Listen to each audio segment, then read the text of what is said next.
একটা সময় বলিউড গরম ছিল রণবীর কাপুর ও দীপিকা পাড়ুকোনের প্রেমে। দুজনেই তখন উঠতি তারকা। ক্যারিয়ারের শুরুর দিকেই একে অপরের প্রেমে প্রজাপতির মতো উড়েছিলেন, তবে টেকেনি সেই প্রেম।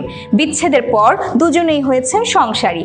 এদিকে একাধিকবার দীপিকা জানিয়েছেন রণবীরের সঙ্গে বিচ্ছেদের কারণ। তার কথায় সেই সম্পর্কে রণবীর নাকি মোটেও সিরিয়াস ছিলেন না, উল্টো তাকে ঠকিয়েছিলেন। এবার এই বিষয়টি নিয়ে মুখ খুলেছিলেন রণবীরের মা নিতু কাপুর।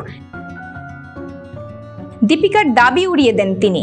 রণবীরের মায়ের ভাষ্য, রণবীর মোটেই ওরকম নয়। আসলে রণবীর দীপিকার সঙ্গে যখন সম্পর্কে ছিল তখন একটু স্পেস চাইছিল, একটু প্রাইভেসি চেয়েছিল। দীপিকা সেটা দিতে পারেনি। আমার মনে হয় এই কারণে রণবীর বিরক্ত হয়ে ওই সম্পর্ক থেকে বেরিয়ে আসে। তবে রণবীর কিন্তু একেবারেই প্লে বয় ছিল না। দীপিকাকে শেষ দেখা গেছে সিংহাম এগেইনে। এতে আরও ছিলেন অজয় দেবগন, করিনা কাপুর, রণবীর সিং, অক্ষয় কুমার, সালমান খান প্রমুখ। অন্যদিকে রণবীরকে দেখা গেছে এনিমেল ছবিতে। আরও ছিলেন রশ্মিকা মান্দানা, অনিল কাপুর সহ প্রমুখ।